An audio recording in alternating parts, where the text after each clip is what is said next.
Namaste students, welcome back to 11th physics class. So today we are going to see a topic is equations of uniformly accelerated motion by calculus method. Calculus means here we use the integral calculus method and differentiation also. So இங்கே நம்ம பார்க்க போகிற topic என்னமா equations of uniformly accelerated motion by calculus method. So இந்த இடத்துல uniformly accelerated motion அப்படிங்கும்போது நம்ம already 2 மார்க்கில் படிச்சிருக்கோம். இன் பேஜ் நம்பர் 73ல in accelerated motion if the change in velocity of an object per unit time is same, அதாவது equal interval of டைமில் equal displacement இருந்துச்சுன்னா அந்த வெலாசிட்டி ஈக்குவலாக சேஞ்ச் ஆச்சு அப்படின்னா that is called as uniformly accelerated motion. அதை தான் கொடுத்துருக்காங்க. In accelerated motion if the change in velocity of an object per unit time is same. So அப்போ accelerated motion சேமாக இருந்துச்சு அப்படின்னா அதை வந்து என்னென்னு சொல்கிறோம், uniformly accelerated motion அப்படின்னு சொல்கிறோமா. So here we consider an object moving in a straight line. அப்போ இந்த equation of motion வந்து equation of uniformly accelerated motion வந்துட்டு எங்கே வந்து வேலிடாக இருக்கும், எங்கே அக்செப்டபிளாக இருக்கும் அப்படின்னா that object moving in a straight line. Object வந்து ஸ்ட்ரெயிட் லைனில் மூவ் ஆச்சு அப்படின்னா here we have to use the equations of motion. So அது பார்க்கலாம் வாங்க அதோட derivation. So consider an object moving in a straight line with uniform or constant acceleration a. அதாவது ஒரு ஆப்ஜெக்டை கன்சிடர் பண்ணிக்கிறோம், அந்த ஆப்ஜெக்ட் ஸ்ட்ரெயிட் லைனில் மூவ் ஆகுது, அது அந்த ஆக்சிலரேஷன் எப்படி இருக்குது அப்படின்னா யூனிஃபார்மாக இருக்குது, இல்லை அப்படின்னா கான்ஸ்டன்ட் அக்சிலரேஷனாக இருக்குது அப்படின்னு சொல்கிறோம். So consider an object moving in a straight line with uniform or constant acceleration a. Let you be the in velocity of the object at time t is equal to 0. அப்போ ஸ்டார்டிங்கில் அந்த object move ஆகிறதுக்கு முன்னாடி எப்படி இருக்கும், இனிஷியலாக 0 வெலாசிட்டியில் இருக்குது, அதாவது இனிஷியல் வெலாசிட்டி இஸ் 0. அதை தான் இங்கே சொல்கிறாங்கம்மா. Let you be the velocity of the object at time t is equal to 0. அப்போ என்ன அர்த்தம், that object is it will be in rest அப்படின்னு அர்த்தம். then after some time, அதாவது கொஞ்சம் நேரம் அப்போ ஸ்டார்ட் ஆயிருச்சு, that object it moves in a straight line அப்படின்னா after some time அதோட வெலாசிட்டி என்ன ஆகுங்க, இன்க்ரீஸ் ஆகும். that is அந்த வெலாசிட்டி என்னன்னு சொல்கிறாங்க இங்கே v அப்படின்னு சொல்கிறாங்க. அப்போ இனிஷியல் வெலாசிட்டி அப்படின்னு சொல்லும்போது ஸ்டார்டிங்கில் அந்த ஆப்ஜெக்ட் ரெஸ்ட்டில் இருக்குது, அப்போ here u is equal to 0 at time t is equal to 0 அப்படின்னு சொல்கிறோம். தென் ஆஃப்டர் சம் டைம் இங்கே வந்து லேட்டர் டைம் டி, அப்போ ஆஃப்டர் சம் டைம் கழிச்சு அதோட வெலாசிட்டி என்ன ஆகும், கொஞ்சம் இன்க்ரீஸ் ஆகிருக்கும். ஸோ அப்போ அதை தான் இங்கே வி அப்படின்னு சொல்கிறாங்க. So let you be the velocity of the object at time t is equal to 0 and v be the velocity of the body at a later time t. So அதாமல் சொல்லியிருக்காங்க. அப்போ consider an object moving in a straight line with uniform or constant acceleration a. Let you be the velocity of the object at time t is equal to 0 and v be the velocity of a body at a later time t. Then next velocity time relation, அதாவது எப்படி equation of மோஷனை drive பண்ணி கொண்டு வராங்க அப்படிங்கிறத அங்கே பார்க்க போகிறோம். Velocity time relation உங்களுக்கு கிராஃபில் பிளாட் பண்ணோன்னா velocity along the x axis and time along the y axis draw பண்ணோன்னா அதோட ரிலேஷன் என்ன, அதுலேருந்து நமக்கு என்ன கிடைக்குது அப்படிங்கிறத இங்கே சொல்கிறாங்க. அப்போ the acceleration of the body at any instant is given by the first derivative of the velocity with respect to time. நமக்கு நல்லாவே தெரியும் acceleration a is equal to என்ன தெரியும், டிவி பை டிடி, அதாவது rate of change of velocity with respect to time. இல்லைனா it's ஜென்ரலாக விசே rate of change of velocity அப்படின்னு சொன்னால் என்ன அர்த்தம்னா a is equal to dv by dt. அதை தான் இங்கே சொல்லியிருக்காங்க. The acceleration of the body at any instant is given by the first derivative of the velocity with respect to time. அந்த first derivative அப்படிங்கிறது என்னென்னா இந்த டிவி பை டிடி இருக்குது பாருங்கள், அதுதான் இங்கே ஃபஸ்ட்டு டெரிவேட்டிவ்னு சொல்கிறாங்க. So the acceleration of the body at any instant is given by the first derivative of the velocity with respect to time a is equal to dv by dt. Next இந்த ஈக்குவேஷனை எப்படி மாற்றி எழுதலாமா, இப்போ a is equal to dv by dt அப்படின்னா அப்போ TV is equal to இந்த ஏ என்ன ஆயிரும், டிடி மல்டிப்ளை ஆயிரும். அப்போ என்னவாயிரும், dv is equal to a into dt. நமக்கு என்ன ஆன்சர் கிடைக்குமா, ஏ இஸ் ஈக்குவல் டு, அதாவது இந்த டிவிஷனில் இருக்கிற டிடி இந்த பக்கம் வந்து என்னவாயிருது, மல்டிப்ளிகேஷனுக்கு போயிடுது. அப்போ ஈக்குவேஷன் என்னவாயிரும், dv is equal to a into டிடின்னு கிடச்சிருது. நெக்ஸ்ட் ஸ்டெப் என்ன பண்ணுறாங்க, யூஸிங் இன்டெக்ரல் கால்குலஸ் அப்படின்னு தானே சொன்னோம். ஸோ இப்போ integrating both sides with the condition integrate பண்ணுற போத் சைட்ஸ் வந்துட்டு என்ன பண்ணுறாங்க, இன்டகிரேட் பண்ணுறாங்க. So integrating both sides with the condition that as time changes from 0 to t. டைமோட சேஞ்ச் வந்து என்னது 0 to t. The velocity changes from u to v. Initial velocity ரெஸ்ட்டில் இருக்குது. அப்போ ஸ்டார்டிங் ஆஃப்டர் சம் டைம் கழிச்சு velocity should be increased. அப்போது velocity changes from u to v. Then for the constant acceleration எப்படி இருக்குமா, constant ஆக்சிலரேஷனாக இருக்குது. So இப்போ integrating both sides with the condition that as time changes from 0 to t, then the velocity changes from u to v for the constant acceleration, and we can அப்போ both sides integrate பண்ணுறோம் அப்படின்னா நமக்கு equation என்ன கிடச்சிருக்கு, dv is equal to a into dt. அப்போ இதை integrate பண்ணோன்னா velocity initial change in velocity என்னது u to v, அதுதான் இங்கே லிமிட்டில் கொடுத்துருக்காங்க. u to v into dv is equal to a வந்து கான்ஸ்டன்ட் ஆக்சிலரேஷன் சொன்னோமா, அப்போ அதை நம்ம வெளியில் எடுத்துடலாமா. அப்போ என்ன வரும், இன்டகிரல் ஆஃப் dt மட்டும் வரும். தென் டைம் வந்து 0 to t வரும், 0 to t வருமா. ஸோ அதை தான் இங்கே பண்ணியிருக்காங்க இந்த ஈக்குவேஷனில். So integral of u to v into dv next equal to integral of a into, ஏன்னா நமக்கு ஈக்குவேஷன் என்ன கிடச்சது, dv is equal to a into dt கிடச்சது. அப்போ அதை இன்டகிரேட் பண்ணுறோம், a into dt கிடச்சது. ஸோ இப்போ அதை இன்டகிரேட் பண்ணோன்னா a வந்து கான்ஸ்டன்ட், அதனால் வெளியில் எடுத்துடுறாங்கம்மா. ஸோ அப்போ integral of 0 to t into dtயை இன்டகிரேட் பண்ணோன்னா நமக்கு என்ன ஆன்சர் கிடைக்கும், t மட்டும் கிடைக்கும். நெக்ஸ்ட்டு இங்கே dvயை இன்டகிரேட் பண்ணோன்னா, அதாவது integral of u to v dv is equal to dvயை டிஃப்ரென்ஷியேஷன் ஆஃப் இன்டகிரல் பண்ணோம் அப்படின்னா நமக்கு என்னதுன்னா v மட்டும் கிடைக்கும். அதே மாதிரி a வந்து கான்ஸ்டன்ட்டுன்னு வெளியில் எடுத்தாச்சு. அப்போது a இன்ட்டு டிடியை இன்டகிரேட் பண்ணால் என்ன கிடைக்கும், டீன்னு கிடைக்கும். புரிஞ்சுதுங்களா. ஸோ டிவியை இன்டகிரேட் பண்ணோன்னா v கிடச்சிருக்கு. a வந்து கான்ஸ்டன்ட், அதனால் வெளியில் எடுத்தாச்சு. அப்போ டிடியை மட்டும் இன்டகிரேட் பண்ணால் t கிடைக்கும். தென் லிமிட்ஸ் போட்டுக்கிறோம், u to v t to 0 to tன்னு லிமிட்ஸு இங்கே போட்டுக்கிறோம். சரிங்களா. நெக்ஸ்ட்டு ஸ்டெப்பில் என்ன ஆகுது, அதாவது இந்த இடத்துல விக்கு பதிலாக என்ன பண்ணுறோம், upper limit minus lower limit substitute பண்ணுறோம். இங்கே அப்பர் லிமிட் என்னது v, அடுத்தது லோயர் லிமிட் என்னது மைனஸ் u. ஸோ அப்போ v மைனஸ் u நமக்கு கிடச்சிருச்சுங்களா. இங்கே ஈக்குவல் டு இங்கே வந்து அப்பர் லிமிட் இந்த பக்கம் பாருங்கள், இந்த டீக்கு என்ன இருக்குது, அப்பர் லிமிட்டு t இருக்குது, மைனஸ் லோயர் லிமிட் என்ன இருக்குது 0. அப்போ t மைனஸ் 0ங்கிறது நம்ம என்னென்னு எடுத்துக்கிறோம், வெறும் டீன்னு மட்டும் எடுத்துக்கலாம். அப்போ என்ன ஈக்குவேஷனில் கிடச்சிருக்கு பாருங்கள். அப்போது v minus u equal to a into t. ஏன்னா அந்த பக்கம் மைனஸ் 0 இருந்துச்சு, அந்த 0வை அக்செப்ட் பண்ண வேண்டியதில்லை நமக்கு. அப்போ v minus u is equal to at. Otherwise ஈக்குவேஷனை நம்ம எப்படி எழுதலாம், v இஸ் ஈக்குவல் டு இந்த மைனஸ் சைனை இந்த பக்கம் மைனஸ் யூவை இந்த பக்கம் கொண்டு போனால் என்னவாயிரும், ப்ளஸ் யூன்னு ஆயிரும். அப்போ v is equal to u plus at. ஈக்குவேஷன் என்ன கிடச்சிச்சு, this is the first equation of motion. v is equal to என்ன கிடச்சிருக்குமா, u ப்ளஸ் at. புரிஞ்சுதுங்களா இப்போ இந்த ஈக்குவேஷன் என்னன்ட்டு. So equation of uniformly accelerated மோஷனில் ஒரு ஆப்ஜெக்ட் கன்சிடர் பண்ணிக்கிறோம், அந்த ஆப்ஜெக்ட் ஸ்ட்ரெயிட் லைனில் மூவ் ஆகுது வித் யூனிஃபார்ம் ஆர் கான்ஸ்டன்ட் ஆக்சிலரேஷனில். கான்ஸ்டன்ட் ஆக்சிலரேஷன் உங்களுக்கு என்னென்னு தெரியும், same interval of time and same வெலாசிட்டியும் ஈக்குவல் இன்டர்வல் ஆஃப் டைமில் சேஞ்ச் ஆகிட்டே இருக்கும். அதை தான் வந்து யூனிஃபார்ம் ஆர் கான்ஸ்டன்ட் ஆக்சிலரேஷன் சொல்கிறோம். இப்போ இங்கே என்ன கன்சிடர் பண்ணிக்கிறாங்க, let you be the velocity of the object at time t is equal to 0. அப்போ ரெஸ்ட்டில் இருக்குன்னு அர்த்தம். ஆஃப்டர் சம் டைம், அதாவது ஆஃப்டர் அ டைம் டீக்கு அப்புறமா வெலாசிட்டி என்னவாது இன்க்ரீஸ் ஆகுது, தட் இஸ் v அப்படின்னு எடுத்துக்கிறோம். என் வெலாசிட்டி டைம் ரிலேஷனில் ஃபஸ்ட்டு டெரிவேட்டிவ் ஆஃப் ஆக்சலரேஷனோட ஃபஸ்ட்டு டெரிவேட்டிவ் ஆஃப் வெலாசிட்டி எடுத்துக்கிறாங்க. Of the body at any instant is given by the first derivative of velocity with respect to time. அது equation எழுதுகிறோம், a equal to என்னமா dv by dt. தென் ஈக்குவேஷனை rewrite பண்ண, அதாவது alter பண்ணி எழுதும்போது நமக்கு என்ன ஆன்சர் கிடைக்கும், dv is equal to a into dt. இப்போ இன்டகிரேட்டிங் போத் சைட்ஸ், ரெண்டு சைடும் இன்டகிரேட் பண்ணுறோம். இன்டகிரல் ஆஃப் dv, அதோட லிமிட்ஸ் பார்த்தீங்கன்னா v அப்படிங்கும்போது வெலாசிட்டி, அப்போ change in velocity u to v. அதே மாதிரி dt அப்படிங்கும்போது சேஞ்ச் இன் டைம் 0 to tன்னு எடுத்துக்கிட்டு போத் சைட்ஸ் இன்டெக்ரல் பண்ணோன்னா நமக்கு ஈக்குவேஷன் என்னவாகுது, integral of u to v dv integrate பண்ணோன்னா நமக்கு ஆன்சர் v மட்டும்தான் கிடைக்கும். லிமிட்ஸை போடுறோம் u to v. Next upper limit minus lower limit substitute பண்ணால் என்ன கிடைக்குது, v minus u is equal to a into டீன்னு கிடைக்குது.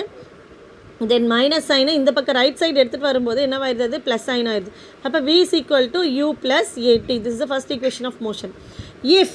இஃப் நோட் பண்ணிக்கோங்க, if a is depend on time t அப்படின்னா a cannot be brought outside the time interval, அதான் time integral, அதாவது ஏ constant அப்படிங்கும்போது தான் நம்ம வந்து என்ன எடுத்துக்கிறோம், ஏவை வெளியில் எடுத்துடுறோம். சரிங்களா? இப்போ அதுவே அந்த ஆக்சிலரேஷன் டைமை பொறுத்து மாறுது அப்படின்னா, ஆனால் எப்போவுமே ஆக்சிலரேஷன் வந்து இண்டிபெண்ட் ஆன் டைம். அது வந்து வெலாசிட்டியை பொறுத்து தான் ஆக்சிலரேஷன் சேஞ்ச் ஆகுமே ஒழிய டைமை பொறுத்து சேஞ்ச் ஆகாது. ஸோ அப்போ if a is depend on time, அதாவது டைமுக்கு டிபெண்ட் பண்ணி இருந்துச்சுன்னா acceleration it depends upon time அப்படின்னா ஏவை வந்து என்ன பண்ண மாட்டாங்க, வெளியில் எடுத்துகிட்டு வர மாட்டாங்க, இன்டெக்ரலுக்கு வெளியில் எடுத்துகிட்டு வர மாட்டாங்க. அதை தான் இங்கே சொல்லியிருக்காங்க. If a is depend on time t, a cannot be brought outside the time integral. A cannot be brought outside the time integral அப்படின்னு சொல்கிறாங்கம்மா. நெக்ஸ்ட்டு பாருங்கள், டிஸ்பிளேஸ்மெண்ட் டைம் ரிலேஷன். இப்போ வெலாசிட்டி டைம் ரிலேஷனுக்கு நம்ம என்ன பார்த்தோம், a equal to dv by டிடின்னு பார்த்தோம் இல்லைங்களா? அப்போ டிஸ்பிளேஸ்மெண்ட் டைம் ரிலேஷனுக்கு என்ன கிடைக்கும், அப்போ டிஸ்பிளேஸ்மெண்ட் டைம் ரிலேஷன்னா என்ன அர்த்தம், v equal to ds by dt. நமக்கு நல்லா தெரியும், change in displacement with respect to time அப்படின்னா அது வந்து எதை ரெப்ரசென்ட் பண்ணுது, வெலாசிட்டியை ரெப்ரசென்ட் பண்ணுது. இப்போ இங்கே displacement time relation it gives the velocity of the body. First நம்ம கண்டுபிடிச்சது, so displacement time relation it gives the velocity of the body. So here we see the velocity of the body is given by the first derivative of the displacement with respect to time. That means velocity, இப்போ இதுக்கு முன்னாடி பார்த்தது acceleration கொடுத்துச்சு. The acceleration of the body at any instant is given by the first derivative of the velocity with respect to time பார்த்தோம் இல்லைங்களா? இப்போ அடுத்தது velocity தெரியணும் நமக்கு.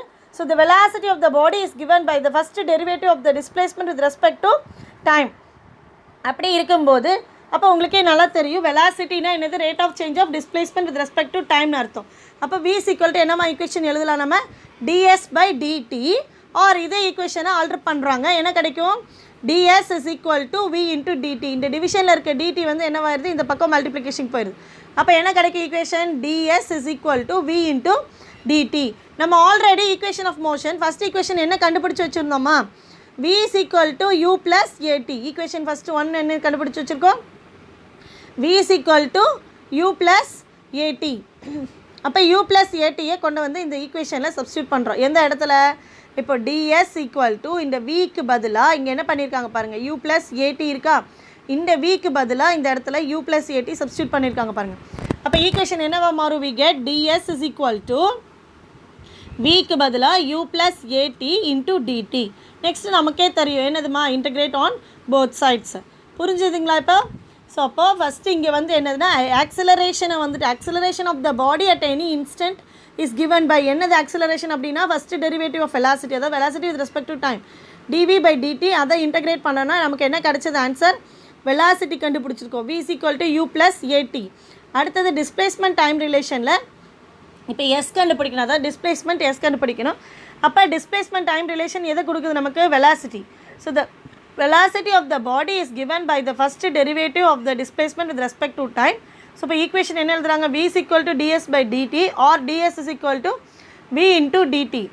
தென் ஃபஸ்ட் ஈக்குவேஷன் ஆஃப் மோஷன் என்ன கண்டுபிடிச்சி வச்சுருந்தோம், v is equal to u plus at. அதை கொண்டு வந்து இந்த ஈக்குவேஷனில் சப்ஸ்டியூட் பண்ணுறோம். we get ds is equal to என்ன கிடச்சிருக்குது, u plus at into dt. Next இதை வந்து போத் சைட்ஸ் இன்டிகிரேட் பண்ணுறாங்க. assume that initially at time t is equal to 0 the particle started from the origin. இப்போ time t is equal to 0 இருக்கும்போது அந்த particle எங்கேருந்து move ஆக ஆரம்பிக்குது, origin starting பாயிண்டில் இருக்கும். அப்போது at a later time t, அப்போ கொஞ்சம் நேரம் கழிச்சு the particle is displacement, the particle displacement is yes அப்படின்னு எடுத்துக்கிறோம் இந்த இடத்துல.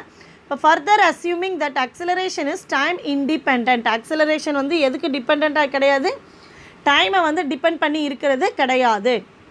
It depends upon only the velocity. So அப்போது assume that initially at time t is equal to 0 the particle started from the origin. At a later time t the particle displacement is yes. Further assuming that acceleration is, நம்ம acceleration வந்து என்னது, is time independent அப்படின்னு எடுத்துக்கிறோம். அதாவது டைமை பொறுத்து டைமை depend பண்ணி மாறாது acceleration. It changes along only with வெலாசிட்டியை பொறுத்து தான் சேஞ்ச் ஆகும். ஸோ அப்போது the particle displacement is yes. Further assuming that acceleration is time independent we have. இப்போ போத் சைட்ஸ் என்ன பண்ணுறோம், இன்டகிரேட் பண்ணுறோம். அதே மாதிரி லிமிட்ஸோட இப்போ இன்டகிரல் பண்ணும்போது என்ன கிடைக்குது, இன்டகிரல் ஆஃப் நமக்கு ஈக்குவேஷன் என்ன ஞாபகத்தில் வச்சுக்கணும், ds is equal to u plus at into dt. அடுத்தது பாருங்கள் இன்டெக்ரல் ஆஃப் 0 to s, அந்த டிஸ்பிளேஸ்மெண்ட் இங்கே கொடுத்துருக்காங்க இல்லைங்களா, ஸ்டார்டிங்கில் ஜீரோவில் இருக்குது, ஆரிஜினில் இருக்குது, தென் ஆஃப்டர் சம் டைமுக்கு அப்புறமா டிஸ்பிளேஸ்மெண்ட் என்னது எஸ்ங்கிற பிளேஸ்க்கு வருது. ஸோ அப்போ நம்ம என்னது டிஎஸ்க்கு பதிலாக என்ன எடுத்துக்கிறோம், இன்டெக்ரல் லிமிட் 0 to s, தென் நம்மளோட ஃபார்முலா என்னது u plus at into dt. அடுத்தது என்ன பண்ணுறாங்க, அந்த டிடியை உள்ளே விட்டு மல்டிப்ளை பண்ணுறாங்க. அப்போ ds equal to u into dt plus at into dt, at into dt அப்படின்னு எழுதுகிறோம். அப்போ இதை தான் இன்டெகிரேட் பண்ணுறோம். அப்போ இன்டெக்ரல் ஆஃப் 0 to டைம் tனாலே 0 to time t u into dt plus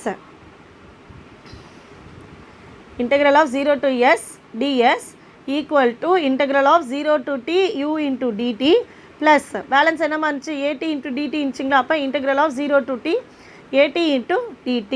உங்களுக்கு நல்லாவே தெரியும் integral of ds பண்ணணும்னா என்ன கிடைக்கும், நமக்கு இன்டெகிரேட் பண்ணி கிடைக்கும்போது s அப்படின்னு கிடச்சிரும். ஸோ இங்கே வந்துருச்சுங்களா s அப்படின்ட்டு. அடுத்தது இனிஷியல் வெலாசிட்டி அப்படின்னு சொல்லும்போது அது u is a constant, அதாவது ஜீரோவில் தான் இருக்குது. அப்போ அந்த யூவை வெளியில் எடுத்துட்டோன்னா அடுத்து integral of 0 to t into dt அப்படின்னு பண்ணால் நமக்கு என்ன ஆன்சர் கிடைக்கும், t மட்டும்தான் கிடைக்கும். அதாவது upper limit minus lower limit பண்ணால் t minus 0ன்னு கிடைக்கும். தென் நம்ம 0வை நெக்லெக்ட் பண்ணிவிட்டு டீயை மட்டும் எடுத்துக்கிறோம். ஸோ அப்போ வெளியில் ஆல்ரெடி என்ன இருக்குது, u வெளியில் இருக்குது. அப்போ u into t அப்படின்னு கிடைக்கும் நமக்கு. u இந்த இடத்துல வெளியில் இருக்குது. அப்போ நமக்கு இங்கே இடத்துல என்ன ஆன்சர் கிடைக்கும், u into t அப்படின்னு கிடைக்கும். அடுத்தது பாருங்கள் ப்ளஸ் at into dtன்னு இருக்காமா, இந்த இடத்துல வந்து a வந்து constant. If you assume time வந்து என்னது இன்டிபெண்ட்டாக இருந்தால் தான் a இன்டெக்ரல்குள்ளே இருக்கும். ஆனால் ஆக்சலரேஷன் எப்போவுமே என்னது இண்டிபெண்ட் ஆஃப் டைம். அப்போ வெளியில் எடுத்தாச்சு. அப்போ t into dtயை இன்டெக்ரேட் பண்ணுறோம். இன்டெக்ரேட் பண்ணோன்னா என்ன நமக்கு ஆன்சர் கிடைக்கும்னா, அதாவது x into dx ஃபார்மேட் இருக்க x power n plus 1 divided by n plus 1, x into integral of x into dxனா அதோட ஃபார்முலா ஈக்குவல் டு என்னென்னா x power n plus 1 divided by n plus 1 அப்படின்னு கிடைக்குமா ஆன்சர். அப்போ என்ன அர்த்தம், இந்த இடத்துல 1 இருக்கிறதா நினச்சிட்டோன்னா 1 plus 1 என்னவாயிரும், ஸ்கொயர் ஆயிரும். அப்போ x squared by இங்கே x squared by இங்கே 1 சப்ஸ்டியூட் பண்ணால் என்னவாயிரும், 2 ஆயிரும். அப்போ ஜென்ரலாக நம்ம x into dxனாலும் t into dt அதே ஃபார்மேட்டில் இருக்குது பாருங்கள். அப்போ t into dtன்னா நீங்களே சொல்லுங்கள் பார்க்கலாம் என்ன ஆன்சர் கிடைக்கும், t squared divided by 2. அதாவது t into dtயை இன்டெக்ரல் பண்ணணும் அப்படின்னா we get the answer. இதெல்லாம் நோட் பண்ணி வச்சுக்கோங்க, சைடில் சொல்ல மிஸ்ஸு சொல்ல உங்கள் புக்கில் பென்சிலில் சைடில் நோட் பண்ணி வச்சுக்கோங்க. எப்படி திடீர்னு நீங்கள் half at squared வந்துச்சுன்னு புரியாமல் இருக்கக்கூடாது. ஸோ அப்போ இன்டெக்ரல் ஆஃப் ஜென்ரலாக நான் சொன்னேன் x into dxன்னு. அப்போ integral of t into dt அப்படின்னா t power n plus 1 divided by n plus 1. இங்கே வந்து t அப்படிங்கும்போது பவர் 1ல் தான் இருக்குது. ஸோ அப்போ 1 plus 1 divided by 1 plus 1னா t squared by 2 வரும். இப்போ புரிஞ்சுதுங்களா. அப்போ இந்த இடத்துல என்ன ஆகுது, s is equal to இது நல்லாவே தெரிஞ்சிச்சு, இன்டெக்ரல் ஆஃப் 0 to s dsனா s தான் கிடைக்கும் நமக்கு இந்த இடத்துல. அடுத்தது யூவை வெளியில் எடுத்தோம், அது நம்ம பண்ணிட்டோம். இன்டெக்ரல் ஆஃப் 0 to t dtனா நமக்கு என்ன கிடைக்கும், u into t அப்படி கிடச்சிருச்சு. ப்ளஸ் இப்போ தான் சொன்னேன் இல்லைங்களா, a வந்து கான்ஸ்டண்ட்டாக அதை வெளியில் எடுத்துட்டா t into dtக்கு என்ன கிடைக்கும், அப்போ a வெளியில் இருக்குது. t into dtக்கு என்ன கிடைக்கும் ஆன்சரு, t squared by 2ன்னு கிடைக்கும். அதை தான் அவங்க மாற்றி எப்படி எழுதியிருக்காங்க, 1/2 into at ஸ்கொயர்னு எழுதலாமா. இதை இந்த 1 டிவிஷனில் இருக்க 2வை 1/2ன்னு எடுத்துக்கிறாங்க. தென் at ஸ்கொயர்டை தனியாக எடுத்துகிட்டு அப்போ 1/2 half at squared. அப்போ இதுதான் வந்து second equation of motion. So அப்போ s is equal to equation என்னமா, அதாவது displacement of the object. s is equal to ut plus half at squared. இதுக்கு முன்னாடி கண்டுபிடிச்சது velocity of the object, v is equal to u plus atன்னு பார்த்தோம். அடுத்தது displacement of the object ut plus half at squared. இப்போ புரிஞ்சுதுங்களா, ஏன்னா இது இம்பார்ட்டன்ட் 5 மார்க் கொஸ்டின். ஸோ அதனால் தெளிவாக புரிஞ்சுக்கணும். போத் சைட்ஸ் இன்டெகிரேட் பண்ணுறோம். t into dtனாலும் x into dxனாலும் x power n plus 1 divided by n plus 1 அந்த ஃபார்முலா எழுதி வச்சிட்டிங்கன்னா ஈஸியாக இருக்கும். அப்போ t ஸ்கொயர்னா க்யூப்பில் கிடைக்கும் ஆன்சர். அப்போ t into dtன்னு நமக்கு என்ன கிடச்சிருக்குது, அதாவது t squared by 2ன்னு கிடைக்கும். ஸோ a வெளியில் இருக்குது at, அப்போ half at squaredனு எடுத்துக்கிறோம். s is equal to ut plus half at squared. அடுத்தது வெலாசிட்டி டிஸ்பிளேஸ்மெண்ட் ரிலேஷன். இந்த வெலாசிட்டி டிஸ்பிளேஸ்மெண்ட் ரிலேஷனுக்கு மிஸ்ஸு வந்து இப்போ ஒரு டெரிவேஷன் காட்டுறோமா, இது ஈஸியாக தான் இருக்கும். இருந்தாலும் நீங்கள் வந்துட்டு அந்த டெரிவேஷனை உங்கள் புக்கில் எழுதி வச்சுக்கோங்க, இல்லை ஒரு பேப்பரில் எழுதி உங்கள் புக்கில் ஒட்டி வச்சுக்கோங்க. அதுதான் ஈஸியாக இருக்கும். அந்த மெத்தட் ரொம்ப ரொம்ப ஈஸியாக இருக்கும், அண்டர்ஸ்டாண்ட் பண்ணிக்கிறதுக்கு ஈஸியாக படிச்சிடலாம். ஸோ இப்போ the acceleration is given by the first derivative of the velocity with respect to time.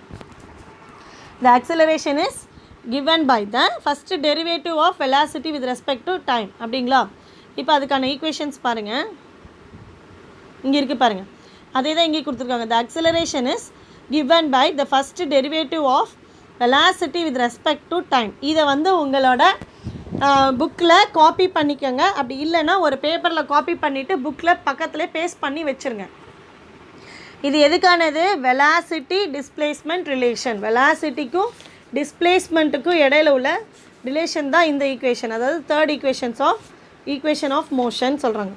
Velocity displacement relation. இங்கே பாருங்கள், த acceleration is given by the first derivative of velocity சொல்லிட்டோமா. அடுத்தது என்ன கொடுத்துருக்காங்க? With respect to time. அப்போ ஏ is equal to நம்ம என்ன எழுதுகிறோம்? TV by டிடின்னு எழுதுகிறோம். A is equal to dv by டிடின்னு எழுதுகிறோம். இதை எப்படி மாற்றி எழுதலாம் அப்படின்னா, dv by ds into ds by dt. அப்போ என்ன ஆயிடுது? இந்த டிஎஸும் இந்த டிஎஸும் கேன்சல் ஆகிடுச்சா நமக்கு என்ன கிடைக்கும்? டிவி பை டிடியே கிடைக்குங்களா. அப்போ அதனால் இந்த ஈக்குவேஷனை எப்படி மாற்றி எழுதுகிறாங்க? அந்த டிவி பை டிடி ஈக்குவேஷனை எப்படி மாற்றி எழுதுகிறாங்க அப்படின்னா, dv by ds into ds by dt. புரிஞ்சுதுங்களா? A is equal to dv by dt equal to அந்த டிவி பை டிடி எப்படி மாற்றி எழுதுறாங்க? Dv by ds into ds by dt. ஏன் அப்படின்னா டிஎஸ் கேன்சல் ஆகிடுச்சுன்னா நமக்கு என்ன கிடைக்கும்? ஆன்சரு டிவி பை டிடியே தான் கிடைக்கும். இஸ் ஈக்குவல் டு இந்த இடத்துல இந்த டிஎஸ் பை டிடியினோட ஆன்சர் என்னென்னா வி வெலாசிட்டி.